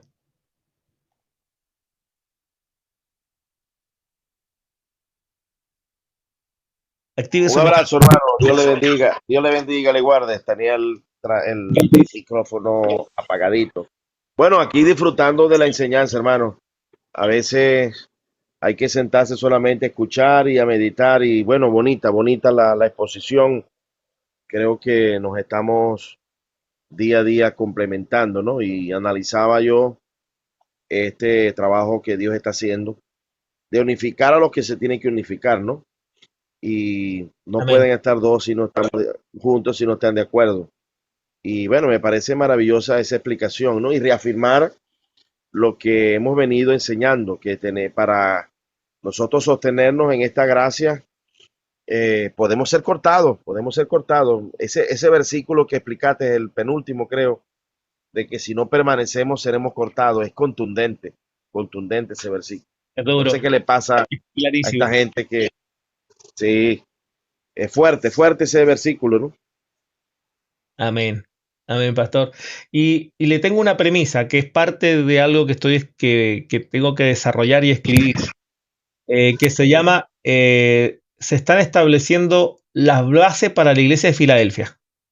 En algún momento se lo voy a explicar y lo voy a entender, pero quiero que entienda eso. Lo que se está haciendo, eso que usted dice de unir lo que se tiene que unir, es porque se está estableciendo las bases de iglesia de Filadelfia para dejar tres grupos. Los fieles, los que dicen ser judíos no lo son, y los tibios. Solamente tres grupos. Sí. De hecho, hermano, yo creo que me hablaste de un término profético bonito, ¿no? Yo he dicho a través de los live que Dios a través de TikTok va a formar Iglesia Filadelfia. Personas que nos acercamos primero a la fidelidad al texto, ¿no? Al texto, que es la estrategia que tú estás impulsando y yo también modestamente estoy contribuyendo a eso. Es la Biblia la que... Y de paso, fidelidad al texto y fidelidad a los sentimientos de nobleza, de amor, hermano, entre nosotros, ¿no? Y yo veo que cada vez en los live se va reuniendo este grupo de hermanos que no nos gusta ofender, que no nos gusta maltratar, y Dios va apartando, hermanos, como aparta la cizaña del trigo. Y es la condición profética que en los últimos tiempos ya Dios nos va a ir agrupando a esos a esos de la derecha, y ya desde la izquierda se están ya separando, aunque es el juicio de las grandes naciones, pero ya en la práctica, en preámbulo, ya Dios está haciendo esa separación. Porque gente que amamos esta forma de ver, esta forma de tratar al pueblo con respeto, con ponderación, hermano, ya Dios los está uniendo. Y es la iglesia de Filadelfia. Amén. Yo creo que se están dando las bases para la iglesia de Filadelfia, que se está dando las bases para que Filadelfia esté identificada como una iglesia fiel, como una iglesia que permanece y que no niega el nombre. Filadelfia está a un pelín, como dicen por ahí, a un pelín de la manifestación del hombre de pecado. No tiene contacto con ella, obviamente está hablando de teología escatológica, pero básicamente se tienen que dejar las bases pero necesitamos unirnos y entender bien claro lo que es la gracia, el objetivo ese. Yo sé que por ahí pueden entrar otros grupos de creyentes, como que son de Shema, el de pueblo no sé cuánto, perspectiva hebrea, y mucha gente de otros lados que tienen otra perspectiva de la Biblia. Bueno, invitaciones que se queden, que escuchen, que entiendan todos los textos y que después, cuando sea el momento, puedan subir cuando lleguemos ya más o menos al final de la disertación, porque falta ver varios temas, el tema de pacto, el tema de gracia, el tema de las diferencias, para que vayan entendiendo. Creo que de momento subir a alguien para realizar un debate, primero esta es una charla de formación, cuando hago clases no permito el debate, porque cuando hago debate es porque estoy haciendo un live distinto, pero para dejar la clase clara, solamente se expone, se plantean los argumentos y se reciben preguntas de lo que se ha dicho. No se introducen temas de lo que no se ha dicho y ni se tocan otros temas que no tienen nada que ver con la clase. Pero básicamente el objetivo es ser ordenado, decir lo que se tiene que decir, plantear no versículos, sino textos a la luz de textos amplios. Fíjense que la exposición está basada en pasajes amplios de la escritura, no son inferencias de versículos. Y bueno, la persona tiene que replantearse lo que creen. Quiero que entiendan que el objetivo es replantear. No solo para los creyentes que deseamos entender la gracia, esta es una rectificación clara de la gracia, porque obviamente el problema de la reforma, Pastor Efimio, la reforma no solo tiene otros problemas graves, sino que no ha sabido plantear la gracia, no ha sabido plantear la diferencia entre ley de Cristo, ley de Moisés, entre nuevo pacto, antiguo pacto. Estas ideas han dejado brechas y posibilidades a que hoy, o sea, en los responsables o el por qué hoy existen raíces hebreas, por qué existen y movimientos parecidos a raíces hebreas con todos sus colores y matices y diferencias, ese es el resultado de una pésima teología que se recibió de la Reforma, que es una herencia netamente católica. Sí, estoy de acuerdo con el mundo de alguna manera judaizante, que hay mucho catolicismo y el resultado del catolicismo es ser judaizante, o sea, las bases católicas son judaizantes. ¿Y qué me refiero con esto? El catolicismo bien no guarda todos los mandamientos, pero saca mandamientos de la ley, algunos de la ley, ya es una base judaizante. Cuando uno empieza a guardar mandatos de la ley que no fueron para la iglesia, ya estamos hablando de una base netamente judaizante. O sea, sí estoy de acuerdo que en cierta medida hay una inferencia, una fuerte carga católica, y el resultado es la gran separación, la gran cantidad de divisiones, porque cuando le decía a un amigo, por ejemplo a Rolf Kaiser, le decía, a un hermano le decía, pongámonos en las sandalias y veamos si llenamos la talla de Filadelfia. ¿A qué me refiero? Veamos si llenamos la talla de Filadelfia.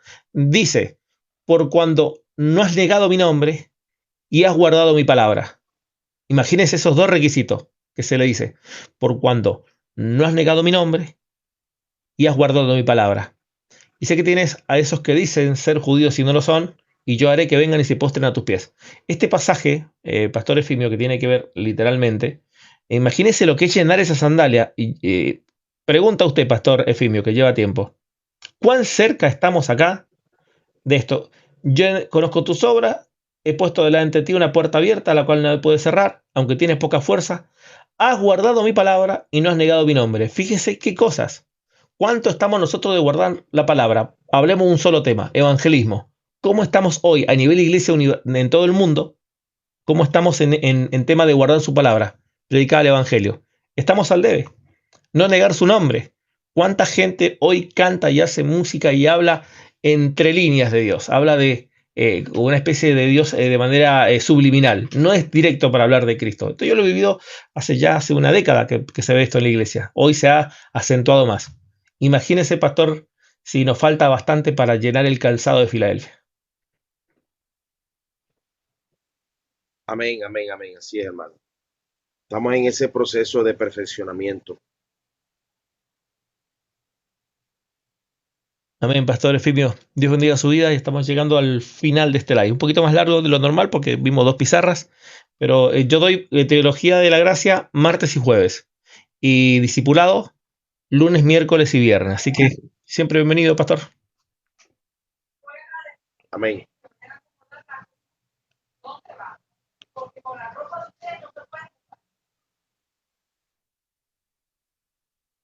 Bider, ¿cómo estamos, Bider? Buenas noches, mi hermano. Le quiero hacer una pregunta que quizás no va al caso, pero como que tengo una duda ahí. Cuando la Biblia dice que Jesús hablaba hablaba en parábolas para que no entiendan qué significa. O sea, ¿por qué no entendían los judíos? ¿Era porque tenían ese estupor que menciona el No, texto de Romanos? hay dos pasajes, el de Marcos 4:12 y el de Lucas 8:10. El de Lucas 8:10 dice, y su discípulo le preguntaba diciendo, ¿qué significa esta parábola? Y dijo, a vosotros es dado a conocer los ministerios del reino, pero a los otros por parábolas, para que viendo no vean y oyendo no entiendan. ¿Se entiende? El otro versículo citado esto es con relación a Israel. Cuando estuvo solo, estaba cerca de los discípulos, le preguntaba lo mismo. A vosotros he dado a conocer los ministerios del reino, más a los de afuera por parábola estas cosas, para que viendo vean y no perciban y oyendo no entiendan, y no se conviertan ni les sean perdonados los pecados. Entonces ahí tiene la respuesta, hermano. Tiene que ver con que hay un cumplimiento. O sea, viene a los suyos viene que es el pueblo de Israel, a las ovejas perdidas, pero les viene a hablar justamente para que ellos escucharan, para que haya juicio sobre ellos, pero no se les revela, sino a ellos, a los discípulos, a un grupo muy pequeño, a lo que se va a denominar el remanente de Israel. Ya, o sea, le menciona eso porque están bajo una profecía, ¿cierto? Eso es lo que Hay un cumplimiento me profético. trata de decir. Ok. Hay un cumplimiento profético en todo Sí, esto, esa sin era duda. mi duda. Ok. Yo entendí todo su clase. Todo lo entendí en la Amén, producción, por eso hermano. es que no pregunté mucho. Solamente esa duda tenía. Amén, amén. Gracias, mi hermano. Excelente, hermano. Excelente. Eso tiene que ver con Isaías capítulo 6, del 9 al 10. Lo coloco ahí en grande para que lo vean, ¿sí? Después de oír a voz del Señor que decía, aquí vienen, enviaré la ira a vosotros. Entonces yo respondí, heme aquí, envíame a mí. Y dijo, anda y este pueblo, oye bien, y no entendáis, ved, de cierto, mas no os comprendáis.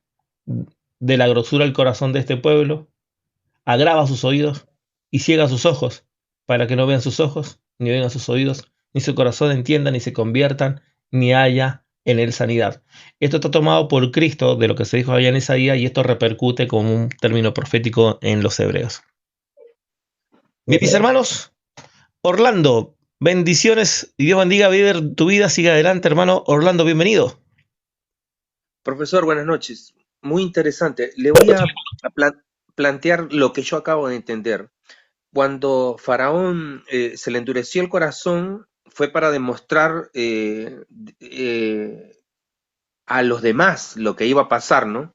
No era que el Faraón quería, no quería liberar al pueblo. Él sí quería liberar al pueblo, pero se le endureció. ¿Es un parecido a lo que se hizo con el pueblo judío? ¿Se les endureció el corazón para que no creyeran? Eso es lo que acabo de entender.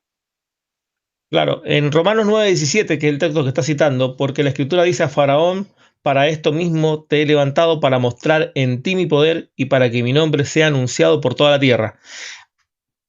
Faraón quería sacarlos, literalmente Faraón quería deshacerse de ellos. Faraón, váyanse, son un dolor de cabeza, son literalmente una hemorroide en el lado más incómodo de mi existencia. Literalmente son los judíos para el Faraón, pero literalmente cuando lo está por enviar, endurece su corazón Dios. ¿Por qué? Porque Dios quiere aplastar todos los dioses falsos. Las 10 plagas es una destrucción sistemática y la última que Dios destruye es el ejército. Entonces destruye todas las fuerzas y entienden que no hay nada más poderoso, nada más fuerte que el Dios que los está llamando. Ellos están conociendo al Dios verdadero y está demostrando que los dioses de Israel son dioses falsos. Aunque el canto de Ana y el canto de Moisés a la salida sigue siendo un canto politeísta, pero en el proceso Israel deja de ser politeísta y se transforma en un Dios monoteísta y comprende que hay un solo Dios por encima de todas las cosas, el cual los está rescatando y su nombre es Yahvé, Jehová, Elohim, Adonai, Jehová o como le quieran llamar en diferentes pasajes. Básicamente es un proceso. Pero Pablo toma eso de Faraón para mostrar que Dios de igual manera en este tiempo ha endurecido a los hebreos y está rescatando a los gentiles, provocando dos celos cumpliendo la profecía de Deuteronomio. Qué tremendo. Ahora sí me quedó más claro. Échale agua. Amén. Felipe, Dios bendiga tu vida. Orlando, Dios bendiciones. Continúa estudiando, permanece fiel a este tiempo de preparación, hermano. Yo siempre fiel a los horarios, profe. Dios lo bendiga. Bendiciones. ¿Cómo estamos, Felipe? Bendiciones, mi hermano.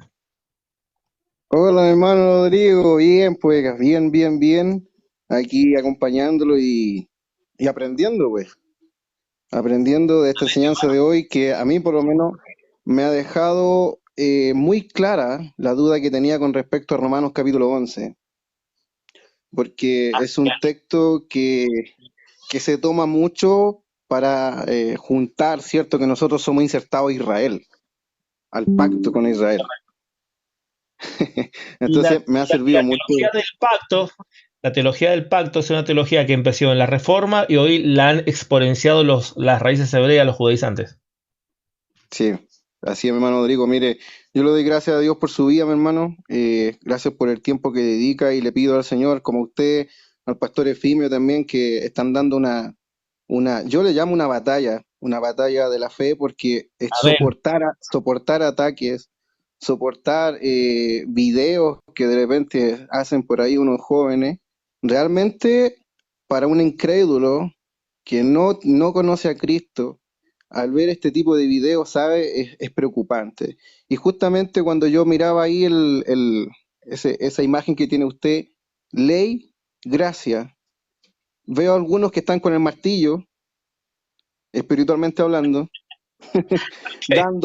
pegando, y veo a otros que quieren unir la iglesia en la gracia, Amén. que quieren trabajar y que el amor de Cristo sea uniéndonos, pero veo a otros que lamentablemente están con la ley, con el martillo, queriendo desunir y aplastar a todo aquel que no piensa igual que el otro. Y eso es penoso, mi hermano mío. Es penoso porque se ve mucho en la iglesia. Mi hermano Felipe, como dijo Cervantes, estimado Sancho, si los perros ladran, es señal de que vamos cabalgando, el Quijote de la Mancha. Así es, mi hermano, mire. Bueno, usted sabe cómo es este camino, usted ya tiene años también en esto. Sí, mi hermano. Gracias a la misericordia del Señor, yo también toda mi vida he servido al Señor, pero eso sí, en este último tiempo se ve mucho eso, amado, a mucho ataque entre hermanos en Cristo, y por ahí también a través de este medio le ruego al Señor fuerzas también y bendiciones para el pastor Efimio en la obra que está trabajando él, y que tenga paciencia. Si este caminar, uno de los frutos que el Señor nos pide del Espíritu es tener paciencia y dar la pelea. Así que la mayor de las bendiciones a este hermano Rodrigo, mi pastor Efimio, y a todos los que están conectados en esta noche, la gracia, la paz del Señor Jesucristo esté en sus corazones, y proclamemos siempre el santo evangelio, el amor de Cristo por sobre todas las cosas, y siempre orando en nuestros corazones por la unidad del cuerpo de Cristo. Amado hermano Felipe, Cristo tuvo su grupo de fariseos. Pablo tuvo su grupo de falsos hermanos, los judaizantes. Juan Sí. tuvo uno llamado Diófretes. Así que bueno, siempre existirán los Diófretes, los judaizantes, los fariseos. Siempre existirá aquel grupo un poco raro que dicen ser, pero en realidad no lo son todavía. Bueno, pero esperamos que lo seamos. O sea, nuestro trabajo es exponer la verdad. Nada más que exponer la verdad, refutar y contradecir. Y me dicen que, ¿por qué tanto odio? Digo, ¿desde cuándo hacer una refutación es una muestra de odio? Este concepto de victimizarse, ¿no? Este concepto de hacerse víctimas o decir, deja de odiarme, pero si refutar no es odiar, mi estimado. ¿Acaso Pablo cuando refutaba o cuando Cristo refutaba los odiaba? No, entonces estaríamos leyendo Cristo también cada vez que refutaba odiaba, así que no. Refutar es refutar, odiar es odiar, son dos cosas distintas. Cuando una persona odia, solo ataca y no refuta, que eso se ve más en otros grupos. Pero bueno, tema para otro momento, mi amado hermano Felipe. Nosotros hacer lo que se nos mandó a hacer y después de haberlo hecho, y solo cuando lo hayamos hecho, digamos, siervo, inútiles somos. Así es, hermano. Mire, sí, hay una línea en hacer las cosas con el amor de Cristo y hay una línea en hacer las cosas con carnalidad. Y esa línea es una línea muy, muy finita, en la cual cuando uno está en diferentes live, uno se da cuenta del tono de los diálogos, de la forma de referirse a otra persona para difamarla, prácticamente insultando, a veces ocupando un lenguaje mundano para referirse entre hermanos en Cristo. Y sabe, eso está bien que podamos tener diferencias, pero en la forma de cómo se dice un argumento con el otro, ocupando palabras que a veces dejan mucho que desear para Vulgares, personas que dicen vulgares. tener, para personas que dicen tener y se jactan, que tienen estudios, que leen un montón de libros, que se sienten súper teólogos de estos tiempos, pero ocupan un lenguaje, hermano Rodrigo, que yo digo, ¿en qué pacto están? ¿En la ley, con el martillo, o están en la gracia de Jesucristo que nos llama, como dice su palabra, a amar hasta nuestros peores enemigos, amado hermano? Entonces ahí donde Como, di- nosotros tenemos que mostrar a Cristo. Amén. Como dijo un sabio profeta hace mucho tiempo en un canal mexicano, eso, eso, eso. Amén, mi hermano. Dios me lo bendiga. Un abrazo a la distancia. Amén. Bendiciones. Hermano, cierre este estudio, cierre esta clase, por favor, con una breve oración y ya nos desconectamos. Amén. Padre, en el nombre de nuestro Salvador Jesucristo, vamos ante tu presencia en esta hora de la noche. Primero que todo, Señor, darte las gracias. Gracias por habernos hecho salvos. Gracias por tu sacrificio en el madero de la cruz, Señor, que nos tiene hoy, Padre, tomado de esta salvación tan grande. Ayúdanos, Padre Santo, a poder permanecer fieles a ti hasta el día de tu llamado, Señor. Danos sabiduría, danos paciencia, dale fortalezas, Padre, a nuestro hermano Rodrigo y a todos los hermanos que de alguna u otra manera quieren unir la iglesia, levantar el nombre de Cristo en alto. Señor amado, y te ruego una bendición especial también por todos mis hermanos que han estado conectados en esta transmisión. Que la gracia, la paz del Señor nos acompañe donde quiera que vamos, Señor, y que en cada lugar que pisemos digamos siempre que Cristo ama, que Cristo salva y que Cristo perdona. A ti sea la gloria, Señor amado, por siempre y para siempre. Amén, amén. Amén. Gloria a Dios y bendiciones, mis hermanos. Estamos en contacto. Mañana continuamos con discipulado. No se olviden, mañana estamos a miércoles, continuamos discipulado. Jueves, teología de la gracia. Y viernes cerramos con discipulado. Así que sigamos huestes de la fe, como decía un hermano. Bendiciones, hermano Felipe. Dios bendiga su vida, su familia y los hermanos allá en Coltauco. Amén. Bendiciones a todos. Bendiciones. Dios bendiga sus vidas. Esto se subirá mañana a YouTube. Bendiciones.